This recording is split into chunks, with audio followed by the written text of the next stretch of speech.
Hey guys, it's Stell from Hot and Moving, and look, man, I got to give Kawhi Leonard credit, man. I mean, when you're quiet, I mean, you can get away with a lot. When you don't speak that much, when you're barely in commercials, you can do a lot of shady things behind closed doors, especially you got a family member like your uncle who has been by your side throughout your career. Now, I understand his Uncle Dennis in particular. Now, I understand that it's you want to have family, keep things in house.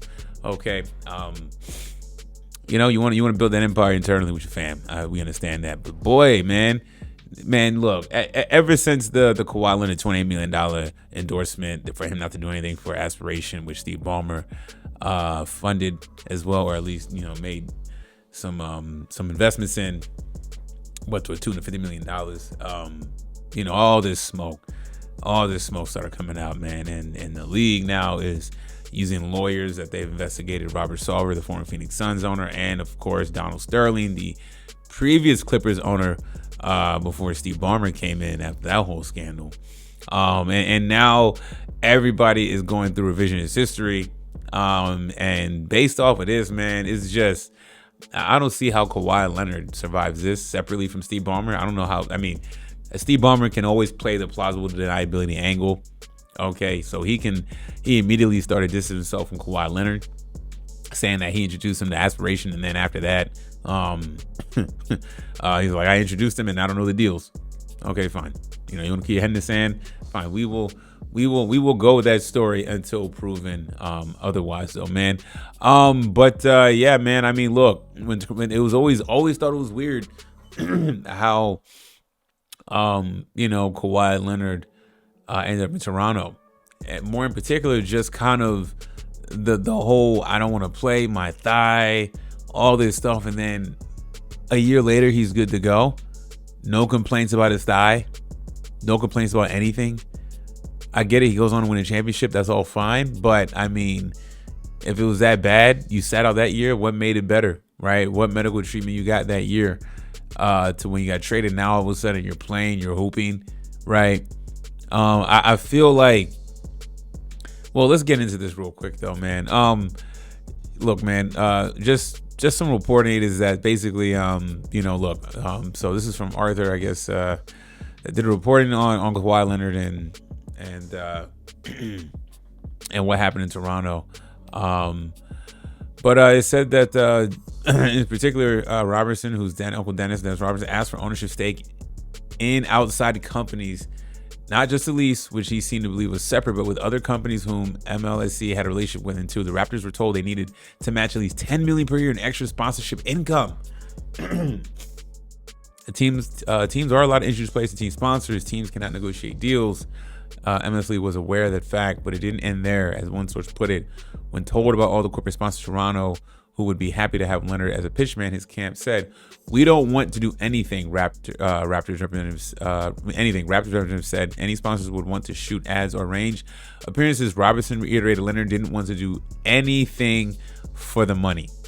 That's when Raptors realized Leonard wasn't asking to be introduced to Toronto's lucrative corporate community. They were being asked to arrange no-show jobs, arrange no investments.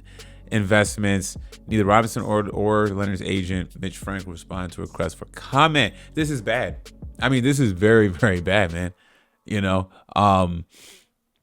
But I mean, people got on Stephen A. Smith for saying that Kawhi Leonard is like the worst superstar you can have, the worst star athlete you can have, because he does nothing for the game, right?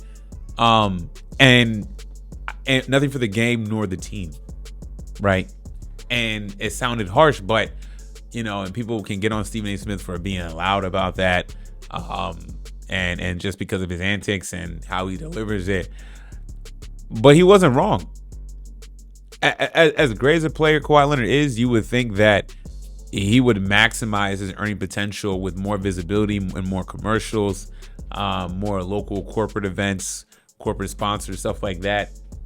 As it alluded in this article, that he didn't want to do that with Toronto, right? I mean, he just wants to hoop.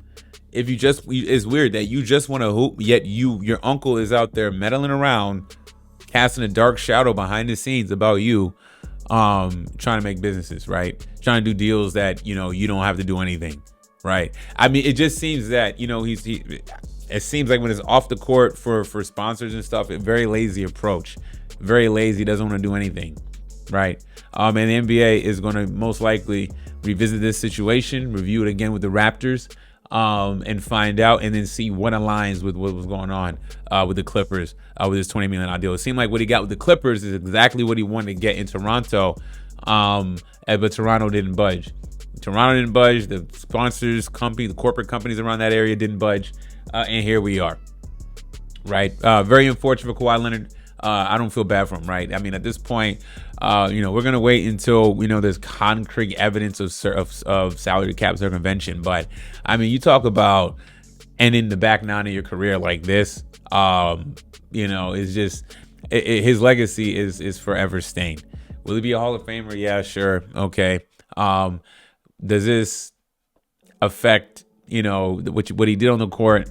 Doesn't change anything. However, though, his uncle Dennis Robertson, it seems to always been. It starts to make me think now that all this load management, not playing games, right?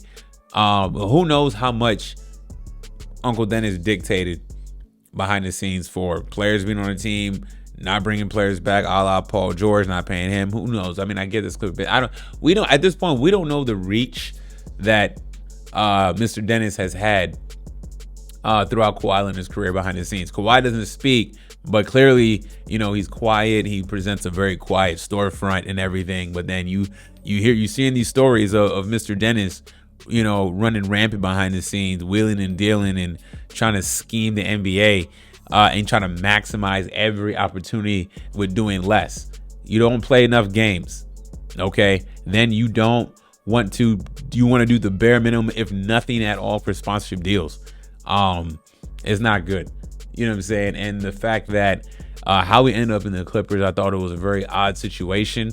Okay, you forego. Look, I get the Clippers aren't a bad organization. They're trying to build. They've been winning here and there. You know what I'm saying? So they weren't, when he chose the Clippers, it wasn't, it wasn't like, oh my God, the Clippers are such a bad franchise. It was like, okay, they're up and coming, building, the new iteration after Chris Paul, all those things, right?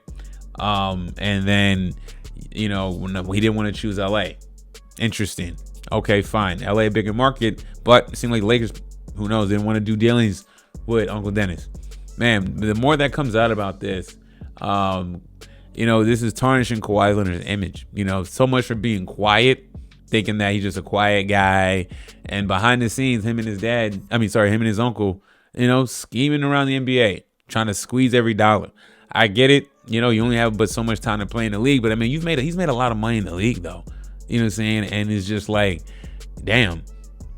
It's like your uncle is trying to extract the most out of it. What company does he have? What has he done for the NBA to be acting like this? On the back of Kawhi. But Kawhi allowed this, though, and now we have a situation where family business can potentially be the downfall of Kawhi Leonard and the rest of his career. We don't know the extent. Again, until we get more concrete evidence as the NBA does investigation. But I mean, none of this looks good at all. And you know what? I knew something seemed off with Kawhi Leonard and how quiet it is and stuff like that. And now I see why. Is it possible that he just remained hush and let Uncle Dennis do all the dirty business dealings and be the front man behind the scenes to try to take advantage of the NBA and these teams? Y'all let me know what y'all think about this, man. Thanks for watching. Please like, subscribe. I'm out.